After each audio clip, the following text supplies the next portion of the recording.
Israel মধ্যপ্রাচ্যের ছোট একটি দেশ, যার পরিকল্পনায় আজ বিশ্বে এত অস্থিরতা। এটি আয়তনে ছোট, জনসংখ্যাও সীমিত, কিন্তু সামরিক শক্তি, প্রযুক্তি এবং বৈশ্বিক প্রভাব সব মিলিয়ে বিশ্ব রাজনীতিতে বড় খেলোয়াড়। প্রশ্ন হচ্ছে কেন?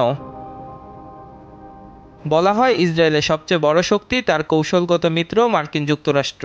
কয়েক দশক ধরে যুক্তরাষ্ট্র ইসরায়েলকে সামরিক, অর্থনৈতিক এবং কূটনৈতিক সহায়তা দিয়ে আসছে। উন্নত অস্ত্র, গোয়েন্দা তথ্য এবং আন্তর্জাতিক ফোরামে রাজনৈতিক সুরক্ষা সবই এই জোটের অংশ। এছাড়া ইসরায়েল বাধ্যতামূলক সামরিক প্রশিক্ষণ চালু রেখেছে, ফলে নাগরিকদের বড় অংশই প্রতিরক্ষা ব্যবস্থার সঙ্গে যুক্ত। তাদের গোয়েন্দা সংস্থা মোসাদ বিশ্বের অন্যতম দক্ষ হিসেবে পরিচিত।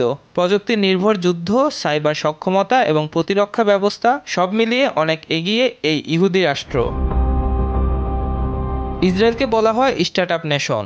সাইবার সিকিউরিটি, কৃত্রিম বুদ্ধিমত্তা, কৃষি প্রযুক্তি, বিভিন্ন ক্ষেত্রে তারা বিশ্বকে নেতৃত্ব দিচ্ছে। এই প্রযুক্তিগত শক্তি শুধু অর্থনীতি নয়, সামরিক ক্ষেত্রেও তাদের এগিয়ে রেখেছে। বিশ্বজুড়ে বিনিয়োগ, গবেষণা এবং উচ্চশিক্ষার সঙ্গে সংযোগ ইসরায়েলকে একটি শক্তিশালী অর্থনীতিতে পরিণত করেছে।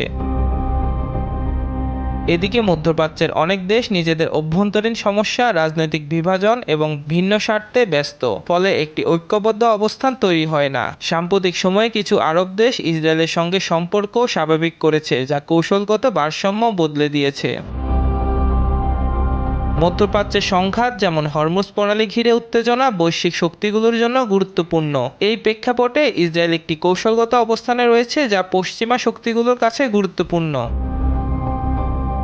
তবে সমালোচকদের অনেকে মনে করেন একটি নির্দিষ্ট গোষ্ঠী সবকিছু নিয়ন্ত্রণ করে, কিন্তু বাস্তবে আন্তর্জাতিক রাজনীতি অনেক বেশি জটিল। এখানে জোট, অর্থনীতি, প্রযুক্তি, কূটনীতি সব মিলিয়ে শক্তির ভারসাম্য তৈরি হয়।